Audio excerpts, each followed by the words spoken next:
Welcome to Twisted Tuesday, where the mind's darkest corners unravel. Brace yourself for tales that twist reality and bend the psyche. Let's descend into the unknown together. Doris followed George discreetly one evening when he claimed another late night at the office.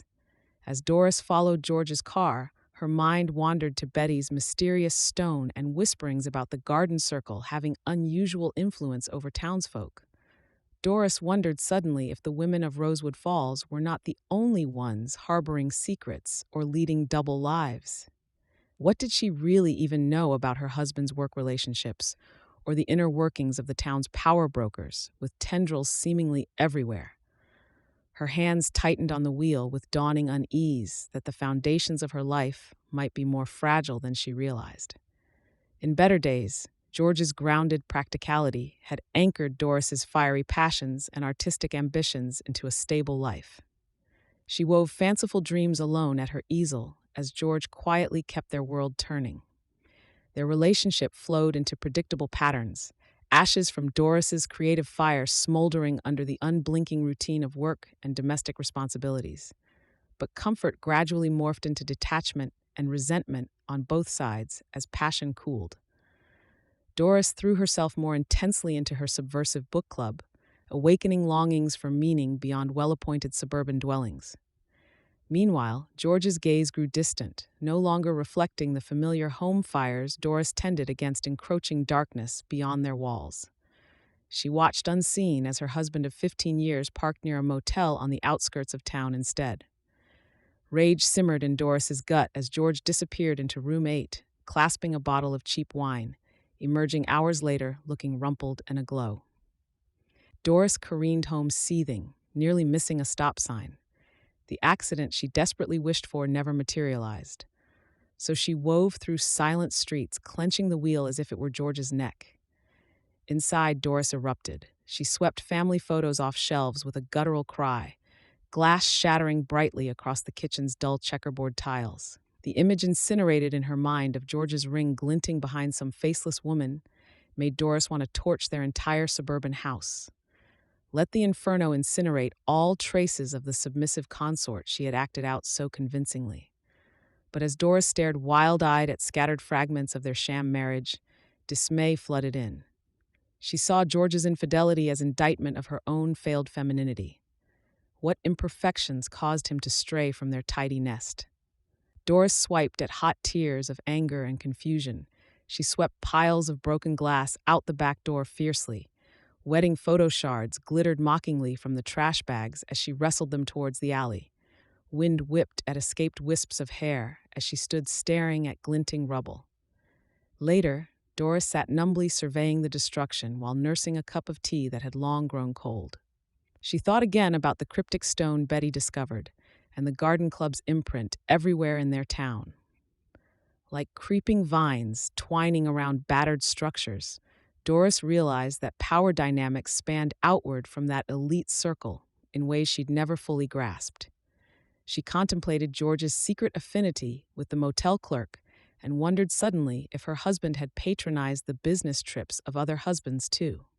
Power plays in politics had always bored Doris before, but remembering Betty's rising alarm about buried secrets, she felt unease at her own willful blindness.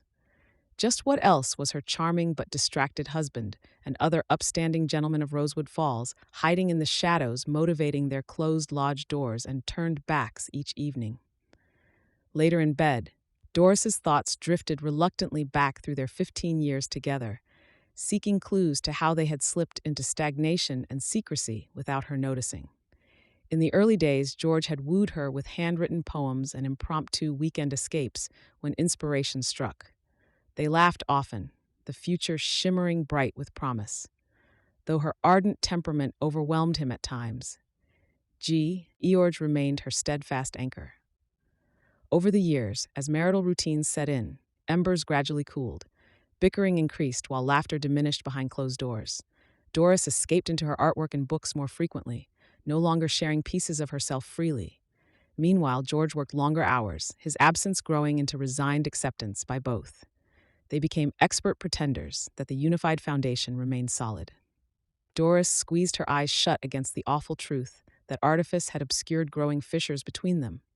She realized with renewed anguish that the devoted husband of her memories had gradually morphed into a detached stranger wandering further out of reach.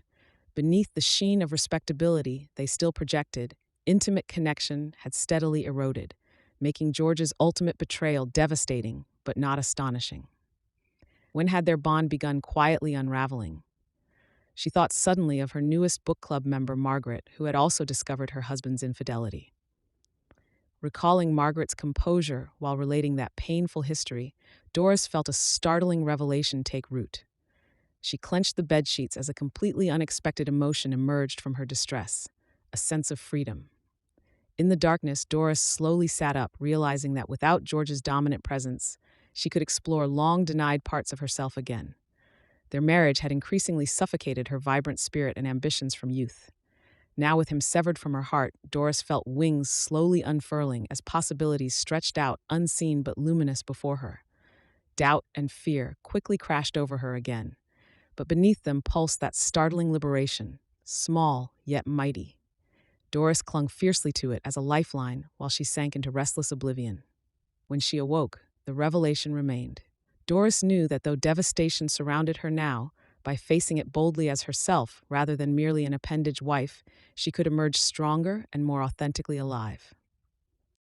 Shadows crept across the walls of Betty's cramped home office as she hunched over her desk, illuminated only by the single bulb of a low-hanging lamp.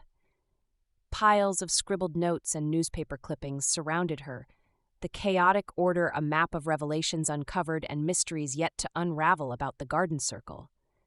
Betty had conducted late-night research sessions here over the past few weeks, often jumping at small noises that her weary mind twisted into ominous threats. But lately, the long hours digging deeper felt warranted as she pieced together hints of blackmail, manipulation, and deception hidden underneath the circle's flawless public charity efforts. Pinching the bridge of her nose, Betty attempted to focus her grainy vision on an open file in front of her. Financial statements for the Garden Circle's annual fundraiser gala. Past years showed predictable accounting, proceeds fanning out cleanly to various town improvement initiatives per promotional materials. But this year's figures revealed disturbing discrepancies, with funds seemingly siphoned through vague channels Betty couldn't verify. As the puzzle pieces aligned, Betty's breath quickened with chilling implications. Either massive fraud or even organized crime funneled money where the circle intended while keeping the polished public face. Betty rocked back in her creaking chair, pulse racing as she grasped the perilous secrets nearly unearthed. The previously warm, familiar neighborhood now felt filled with unseen observation and menace, lurking behind every glow of porch lights. Glancing at her children's photos, Betty trembled, imagining what dangerous knowledge or decisive actions might be required next to cut the creeping vines of Garden Circle corruption, strangling their community. But even as fear for her family clutched her heart with icy fingers, she knew stopping was impossible. Truth had sunk relentless teeth into her now. No matter the risk, she had to keep digging. Sharp cracks against the window glass made Betty cry out, heart lurching violently. Peering into darkness, she glimpsed only the skeletal finger branches of a towering oak scraping against the house exterior. Letting out an unsteady breath, she sank head in hands as the tree limbs rasped again in the night wind. Their eerie scratching mimicked the claws of secrets struggling to remain buried inside Rosewood Falls' facade perfection.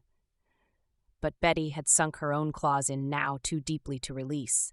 The dangerous games were truly beginning. Betty sat paralyzed in the shifting shadows, grasping the new financial evidence spread before her. Dark possibilities swirled in her mind until the room spun. She knew fresh air and familiar surroundings might settle her rattled nerves. Stepping outside into the cool night, Betty tried to regain perspective. But tendrils of fear choked logical thoughts with each breath. She could almost feel the creeping vines and probing roots of buried corruption underfoot, snaking ubiquitously below manicured lawns and white picket fences. Nowhere felt safe from hidden decay festering inside their seemingly flawless community. Betty hurried to her garden, seeking fleeting solace among the grounds she had meticulously cultivated herself. Yet even here, the darkness seemed to press in. Each whisper of leaves raised the specter of unseen observers. Kneeling to pull errant weeds, Betty attempted to shake off sinister speculations. But the prick of thorns against her skin whispered of danger wrapped within beauty here. Her eyes caught on something white beneath the hedge roses. She stretched her arm warily into tangled branches to remove the foreign object. Retrieving the folded paper stained with flecks of dirt, Betty scanned the elegantly penned words with growing dread. Curiosity cultivated in darkness bears poisonous fruits, Mrs. Monroe. Sever your blossoming interest in certain affairs immediately, should you wish your charming family and environs to remain intact. The note tremored in Betty's trembling hand. She swept the lawn and surrounding homes with a wary glance. A shadow passed across an illuminated upstairs window in the Hart residence. Evelyn stood silhouetted watching Betty intently, even as evening descended. Turning abruptly back towards her door, Betty crushed the paper fiercely in her fist. She walked with newfound fury fueling each step despite the anonymous threat echoing ominously through her mind. This pernicious weed had sunk its clawing roots too deeply into their community's trusting soil. Its spread would only be halted by ripping the choking dangers from their carefully cultivated foundations, no matter the further peril unleashed. Inside, Betty smoothed the missive flat again, tracing the graceful curves of script too elegant to have been inked by thorny hands. But the refinement failed to disguise malevolence hiding behind genteel facades and sweet fragrances, no longer masking fetid untruths. She would not halt her pruning shears yet. Poisoned fruits required immediate harvesting lest their rot spread further still. In the days following the ominous warning, Betty oscillated between determination and dread. She delved deeper into financial records and timelines, sensing the mysteries inching towards illumination. Yet each new discovery amplified foreboding as well. When the invitation arrived to the Jacobs' annual neighborhood barbecue, Betty nearly disposed of it unopened. But refusing to be cowed, she hardened her resolve along with her spine. She would not cede any ground in this community she loved to corruption coercing from the shadows. Betty mingled with familiar faces at the neighborhood barbecue, masking her unease with smiles and banal small talk. But she noticed Evelyn Hart watching her intently from across the Jacobs' artfully decorated backyard. Lantern light glinted ominously off the older woman's horn-rimmed glasses. "That research project of yours sounding rather intriguing, dear," Evelyn remarked, suddenly at Betty's side, "though some mysteries only unveil their secrets at great cost, I'm afraid." Her sharp nails dug into Betty's arm above the elbow almost painfully. Betty wrenched away, pulse racing. What exactly might it cost to illuminate dangerous untruths hiding behind facades meant to blind trust, I wonder? She held Evelyn's piercing gaze steadily. The older woman stared back, smile unwavering. "My naive darling, you continue wandering unaware into snares with each confident step." Leaning closer, Evelyn's cultured tones turned ice cold. "Halt your clumsy stumbling in shadowy spaces where you don't belong, while you still can." With that, the garden circle leader turned abruptly back towards the party's warmth and laughter. But her departing words clung to Betty like frost. Glancing around the familiar community now underlying with menace, she shivered despite summer's balmy embrace. However, within her core, determination burned hotter than fear. Later inside her dim study, Betty gazed at her sleeping children down the hall. The promise of threat no longer surprised, but instead affirmed the critical urgency of her crusade, dragging Rosewood Falls' sins into the light at last. She would not falter, whatever the cost wrought by guarded secrets striking back through dagger words that drew no blood, but sliced her spirit just the same. The cuts only spotlighted how profoundly the creeping corruption needed cauterizing by truth's fire set fully ablaze. Betty tucked the anonymous warning and garden circle financials into a hidden safe. As tumblers clicked home, she knew crossing lines into more dangerous territory was her sole path forward now. Within her psyche, within her community, there existed no neutral spaces left untouched by deception's stain.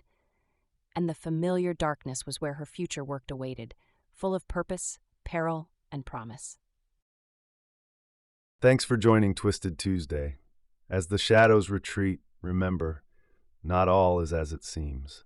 Tune in next week for another journey into the twisted tales that await.